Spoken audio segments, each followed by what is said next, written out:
Ladies and gentlemen, what will you do today? What will you do today? Will you listen? Will you turn? Will you listen? Will you turn?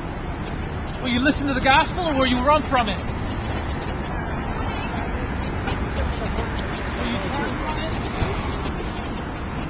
Will you kick the goats? Let me tell you one thing, if anyone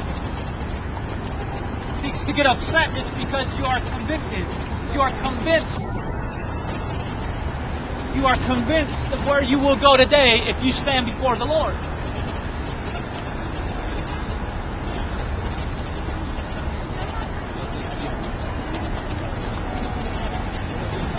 Listen to John chapter 3, verse 17. It says, "For God did not send His Son into the world to condemn the world, but that the world through Him might be saved." He didn't come into the world to condemn the world that was already condemned.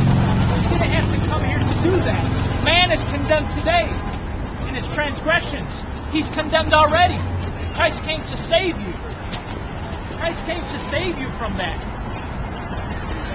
See, verse 18 says, "He who believes in Him is not condemned, but he who does not believe is condemned already, because he has not believed in the name of the only begotten Son of God."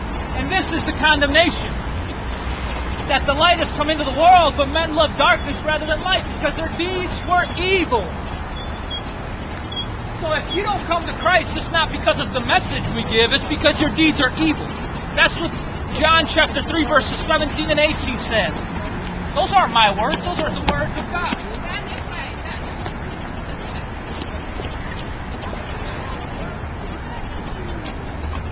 Just your unbelief condemns you. Just your unbelief. That's not even getting to your deeds. Every thought, word, and deed you've ever committed in the body. That's before you get to that. That's before God looks at that.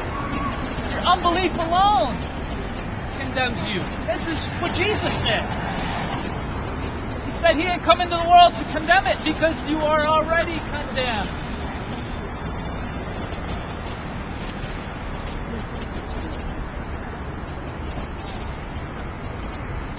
Ladies and gentlemen,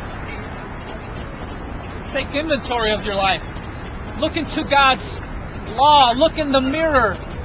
Look into the law and see what you look like in the mirror. God's 10 Commandments. Look into those 10 Commandments, and it will be a mirror. You will see who you are.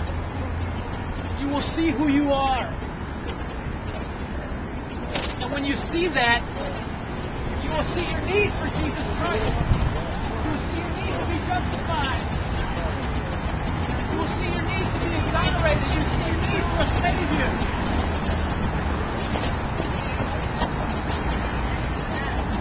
As men run off to powwows, to late night parties,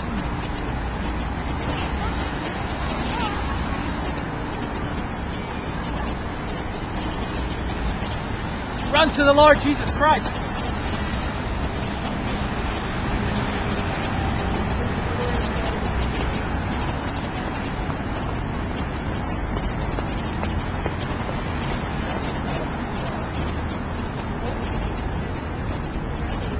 See, that's what the gospel is, folks.